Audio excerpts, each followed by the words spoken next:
நமஸ்காரம். நம்ம ஃபஸ்ட்டு பார்க்க போகிறது compositions. Why are compositions very important in Carnatic music? This is because it's a melodic system, not a harmonic system. Indian music itself is based on melody. So compositions give a definite structure to a melody. Composers who have handled various ragas or ragams or melodic structures while composing their songs,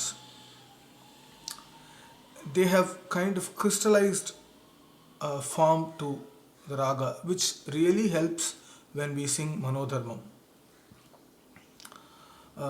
This does not mean that the music is restrictive. It's definitely not. See, we have to understand the fact that when a composer composes a composition, it itself is a Manodharmam. And this might give rise to questions like, okay, then why can't I use my Manodharmam and sing whatever I want? Of course, that is there. That is definitely there. But if it stands the test of time, because these compositions have definitely stood the test of time for over 200-300 years, and they're still being sung in a particular way, although there are Patantaram differences going to different schools and stuff. But பெரும்பாலும் இந்த காம்போசிஷன்ஸ்லாம் அந்த ஃபார்மை ரொம்ப ராகத்தோட form ரொம்ப அழகாக maintain பண்ணிட்டு வருது. So if anything stands the test of time, then I think it has some value. So coming to singing a composition, there are various forms of compositions, starting from Geetam, Swarajati, Varnam, Kirtanai, Kriti, and Tilana, Javali, Padams, and so on and so forth. Each form has very, very distinct and unique features. For instance, a Varnam is a very later composition. It's around 18th century form, compositional form. We can say that a Varnam traces the phrases in a ragam, because our ragam music is entirely based on phrases or melodic structure, not just a combination and permutation of swaras.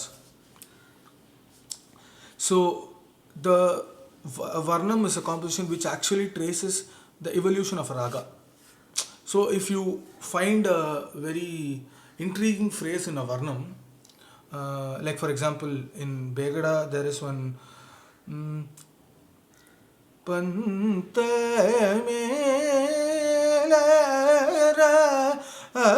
Shri Venu Gopa. It's Sani Dani Sariri Sani Da Park. So since we have come to a stage where we are relying upon the Arohanam Avarohanam as the basis of a ragam, we cannot go and change this to this, like if you say Begada Sagari Gama Pada Pasa Sani Dabama Garisa, we cannot go and change this to anything else, because when this Varnam was composed, probably they had phrases like this. Over a period of time, these phrases probably became very scarce in usage. So the point is, Varnam, the form called Varnam has traces the evolution of ragam. So if we find a very intriguing phrase in a ragam, I think we should try to go behind and try and search how and where this usage was, how this usage has come to the Varnam. So, in a Kirtane, so while singing these compositions, especially compositions uh, which are Kalpita Sangeetam as they call it, uh, when you sing it in a concert, it's always best, it's always the best that we don't uh, meddle with the way we have learned it. The reason for this is, of course, we have a separate thing called Manodharma Sangeetam, like Alapana, Neraval, Swaram, Swara Prastaram, or Ragam Dhanam, Pallavi, etc. But when we sing the compositions, if we strictly adhere to the uh, style we have learnt, or the style we are going to present will be uh, like the song that was taught to us will be presented as the song that we learnt. Uh, the reason for saying this is, many people may find it to be a later trend to sing a composition like a Naraval, or just add flourishes of or on our own, uh, like trying to beautify the compositions. I think it's my personal opinion that those are actually not necessary, because any change that has occurred in music, because our music, or any music for that matter, is has been dynamic. It's never been static. It's been evolving over a period of years. So அந்த மாதிரி பார்க்கும்போது ஒரு composition வந்து மாறி இருக்கு அப்படின்னா, the change composition or the way ragam has been sung மாறி இருக்கு அப்படின்னா, the change has been organic. அது அப்படியே வந்துட்டுருக்கு. So it's best to sing a composition as we learned, and not like a Neraval or Manodharma form. I think all the great masters have stuck to singing the compositions this way. They've not changed it a bit from where they learnt, from how they learnt, and it's probably mostly because they learnt it from a guru, directly face to face. Not like learned it from a recording or anything else. So it's always the best. That's the best, to learn directly face to face from a person. So I am going to play a particular composition, one composition sung by two different artists. One is Sri D.K. Jayaraman, who was known for his style of rendering compositions. It is, it's impeccable. He can pull off a concert without Manodharmam just by singing a composition. That was his way of singing the compositions. The tempo, the gait, and the எல்லாமே தட்டுக்கு தட்டு. இப்போ like for example, for example, this is a composition. ಜನನಿ ನಿನ್ನು ವೀಣ ಅಂಬ ಜನನಿ ನಿನ್ನು ವೀಣ ದೀಕವರಮ್ಮ ಜಗಮೂಲೋನ ಗಾನ. When you sing a composition like this, it always has a very very good effect, rather than saying like Janani Ninnu Veena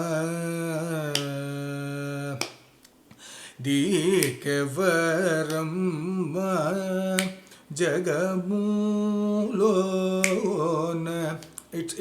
It's not it does not seat well with the talam, because everything is one whole package. The way the song sits in the rhythm, and the way the raga flows through the lyrics, everything. So we will try not to mangle with anything. So the composition that I was going to say is Neelayatakshi, sung by Sri D.K. Jayaraman, and the other artist or artists, Srimati Brinda and Mukta. They are extremes. They're two different schools. Of course, both of them have the Naina Pillai background, but still, the Patantram is different. But we have to look at the way they actually stick to their Patantram and sing the composition with so much devotion towards retaining the form. If the devotion necessarily need not just mean bhakti towards the Lord, it should also mean bhakti towards the form or the music or the art form which you are presenting. So we will actually listen to both the versions, and we have to note that note how they actually sing the composition tattu ke tattu, and sing the composition in and maintain the tempo throughout, the gait throughout, and sing the song with so much conviction and like a thump, if you can call it. It's not like so-soன்னு இருக்காது அந்த composition. It will be like the composition பாடினாலே ஒரு கம்பீரமாக இருக்கும் அந்த மாதிரி. So we will listen to that.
दीन रचगी अभय दया हे सब दान नीति हे सब गण लोल समय गण लोल समय गण लोल समय गण लोल समय गण लोल समय अभिमान बुद्धो प्रभु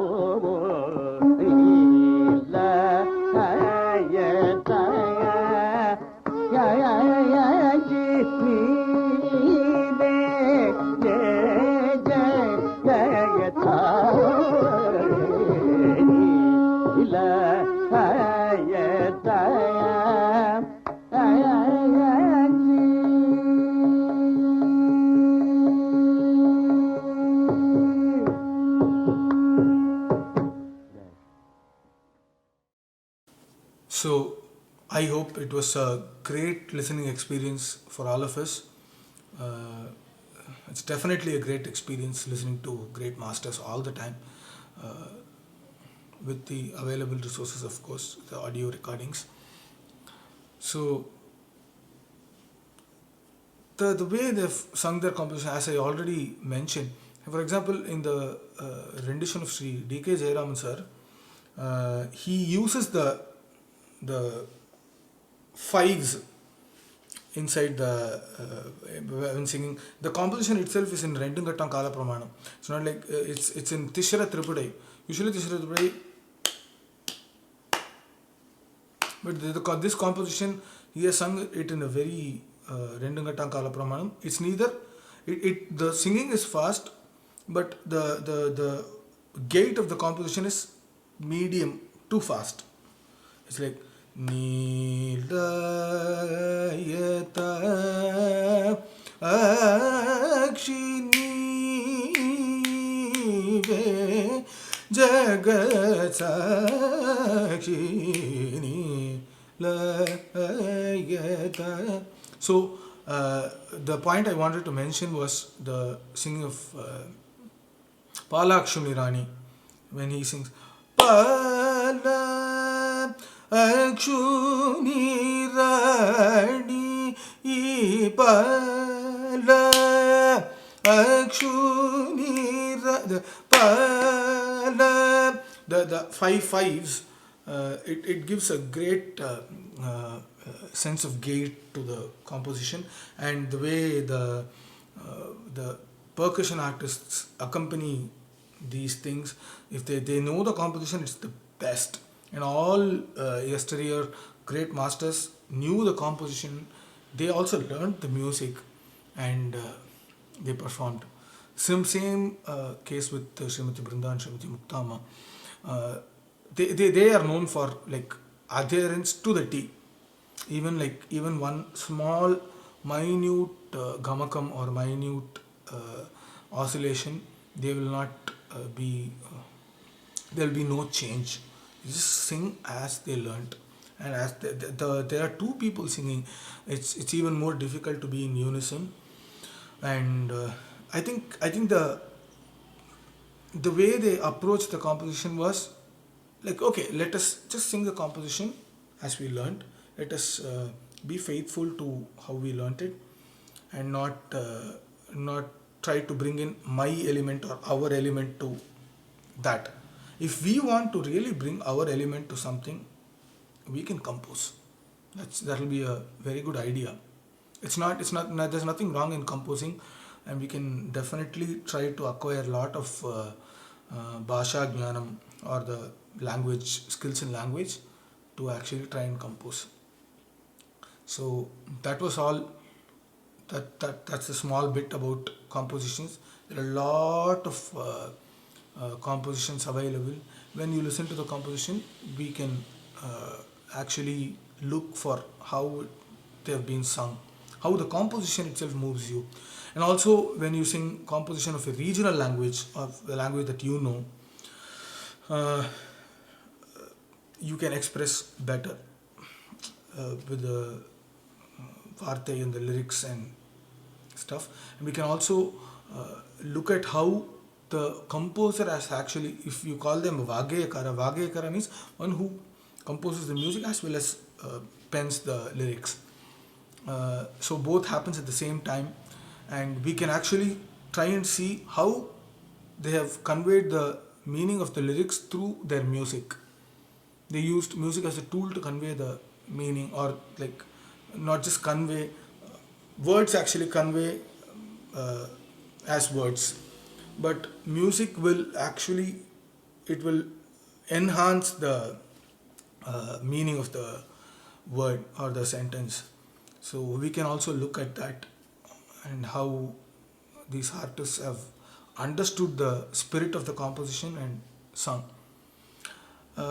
One last word before I wind up. When I said understand the spirit of the composition, we are certainly singing the beliefs and uh, philosophy of some other person. Yes, that's true. Even if we don't relate to it, we still sing it. But we can take an effort, take some amount of effort, and try to be there, and try to put ourselves in their shoes for a little while when we sing the compositions, or when we try to internalize the compositions. It will be great. The output will be really great. Thank you.